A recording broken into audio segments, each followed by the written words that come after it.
Thank you and welcome to the show this morning. The topic this morning is the Constitution and the Civil War amendments. And we're fortunate to have with us to talk about the United States Constitution and the 3 amendments that ended slavery, gave Africans citizenship, and eventually the right to vote, Dr. JBlackshear. And of course, Dr. Blackshear, let me welcome you to the show this morning. Thank you. And also note that when I talked about the 13th, 14th, and the 15th Amendments, that you've got a lot of information to add to that that in a real sense might contradict some of the things that we've said in reference to that amendment. Well, I'm not so sure it will contradict. It'll supplement. How's that? Supplement, very good, and we certainly appreciate having you here. Thank you. Dr. Blackshear, you've been with us on a number of occasions, and each time you give us such excellent information. Let's start off by having you to give us sort of a short sketch in terms of the things that eventually brought you to us this morning. Your background, your education, and some of the things that were important, and then we'll talk about the Constitution and the 13th, 14th, and 15th Amendments. You asking for my background? Yeah. Julian Blackshear, graduated from Morehouse College in Atlanta, Georgia in 1963, after having graduated from high school in Chattanooga, Tennessee in 1959.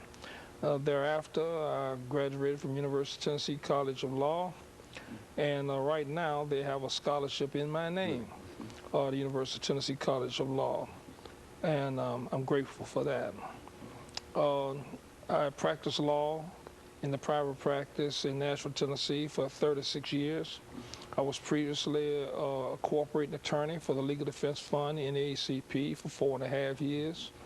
I'm now assistant professor in political science at Tennessee State University, primarily concerned with the pre-law curriculum there. And now I'm here on your show. Very good. And of course, Dr. Blackshear, we had you a number of years ago talking about the Constitution of the United States.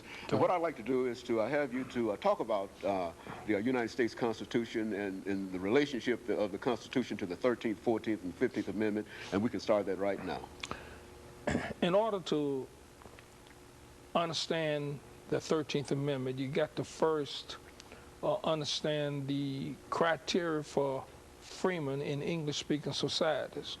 In common law in England, the criteria for freemen was the ability to enter into contracts with other people, negotiate your best bargain without unreasonable governmental interference.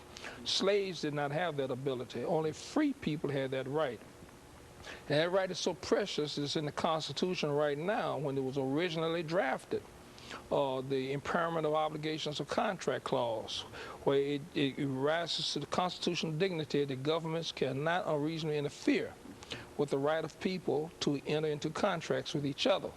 So when the 13th Amendment abolished slavery with the intent of making black people free, it had to abolish all of the incidents and badges of slavery as well. In other words, the characteristics of slavery.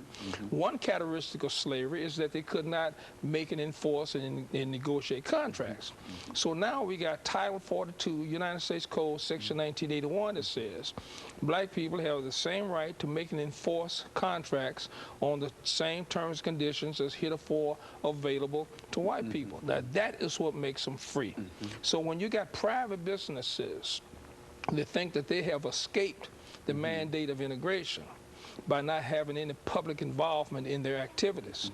But once they prevent black people from making and enforcing and negotiating contracts by coming into their businesses or submitting their children for applications, integrate the private academies and so forth, then the 13th Amendment of black people would have been violated, specifically Title 42, United States Code, Section 1981. Everything that we do is contractual in nature. You can't think of any activity in this country that does not involve the ability to make and enforce contracts with each other. So when one applies for admission of the children to an all-white private academy, they're trying to enter into a contractual relationship. To be denied that contractual relationship is being denied the element of being a free person, and the 13th Amendment abolished that. And violating there about 13th Amendment rights. Is that Well, what, you can say it that way, yeah. Very good. And of course, we have about 40 seconds, Sure. Dr. Blackshear, before the end of this segment, and then we'll come back and we'll have you to further elaborate upon the 13th Amendment and perhaps then move into the 14th Amendment to the Constitution and the 15th Amendment and perhaps compare or whatever the two or the three ideas. But essentially, this is exactly what we wanted. We wanted to go beyond this idea of the 13th Amendment giving freedom, but we wanted some additional information. Well, it gave you freedom, but you got to understand what constitutes freedom.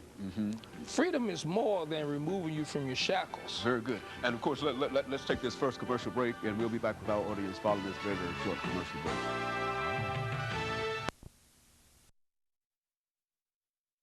The topic is the Constitution.